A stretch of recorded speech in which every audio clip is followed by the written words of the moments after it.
আসসালামু আলাইকুম viewers, welcome to my channel miss পাসফ্রন। আজকে আমি আপনাদের সাথে শেয়ার করব চিকেন ফ্রাই বানানোর রেসিপি। চিকেন ফ্রাই করার জন্য চিকেনগুলোকে প্রথমে আমি ভালোভাবে ধুয়ে নিয়েছি। এবার একটি ছুরির সাহায্যে চিকেনগুলোকে ভালোভাবে কেচে নেব।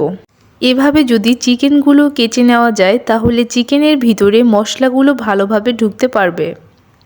এবার আমি সবগুলো চিকেনকে একে একে কেচে নেব। সবগুলো চিকেন কেচে নেওয়া হয়ে গেছে। এবার চিকেনগুলোকে একটি বাটিতে তুলে নেব।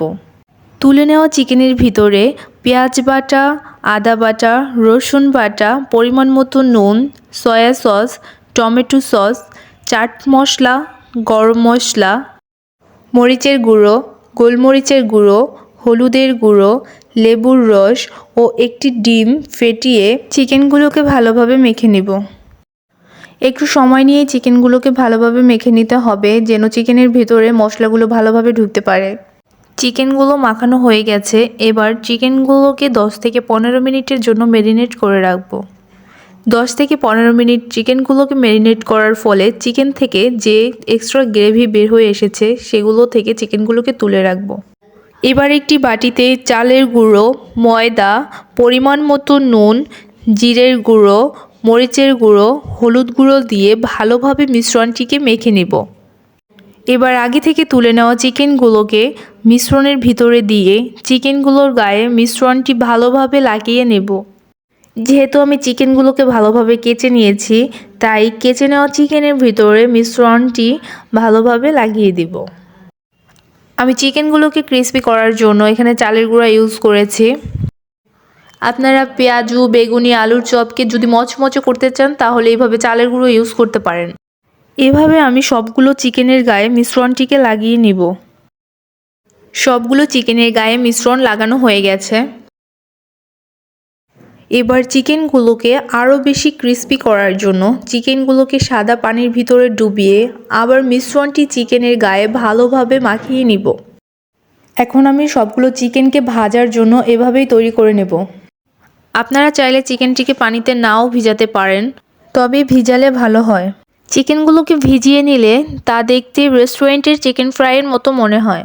আমার সবগুলো চিকেন তৈরি হয়ে গিয়েছে। এবার চিকেনগুলোকে ভাজার জন্য একটি প্যানে তেল গরম করে নিয়েছি। গরম হওয়া তেলের ভিতরে চিকেনগুলোকে একে একে দিয়ে দেব। এভাবে খুন্তির সাহায্যে চিকেনগুলোর উপরে তেল দিয়ে দেব। চিকেনগুলোকে ভাজার সময় চুলোর আঁচটি মিডিয়াম করে রাখতে হবে। চুলোর আঁচ বাড়িয়ে রাখা যাবে না, এতে চিকেনের বাইরে পুড়ে যাওয়া এবং ভিতরে কাঁচা থাকার সম্ভাবনা থাকবে। চিকেনগুলোর এক পাশ ভালোভাবে ভাজা হয়ে গেছে। এবার চিকেনগুলোকে একে একে উল্টে দিব।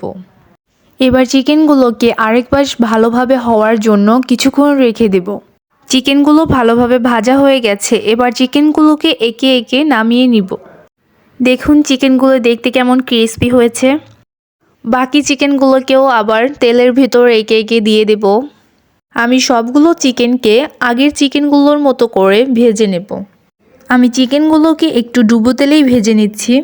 এই চিকেনগুলোর এক পাশ ভালোভাবে হওয়ার জন্য আরও কিছুক্ষণ অপেক্ষা করব। চিকেনগুলোর এক পাশ ভালোভাবে হয়ে গেছে। এবার চিকেনগুলোকে উল্টে দেব। দেখুন এই চিকেনগুলোর গায়ে কেমন বাদামি রং চলে এসেছে। আমার চিকেনগুলো ভালোভাবে ভাজা হয়ে গেছে। এবার চিকেনগুলোকে একে একে তুলে নিব। আপনারা এভাবে চিকেনগুলোকে ভেজে নিয়ে আপনাদের পছন্দ মতো পরিবেশন করবেন। আমি মেয়োনিজ ও সালাদের সাথে পরিবেশন করেছি। আপনারা এটিকে ফ্রাইড রাইস অথবা এভাবেই খেতে পারেন। আমার এই চিকেন ফ্রাইয়ের রেসিপিটি যদি আপনাদের ভালো লেগে থাকে তাহলে এটি বাড়িতে ট্রাই করে আমাকে কমেন্টের মাধ্যমে জানাবেন। এরকম আরও মজার মজার রেসিপি পেতে আমার চ্যানেলটিকে লাইক, সাবস্ক্রাইব করবেন।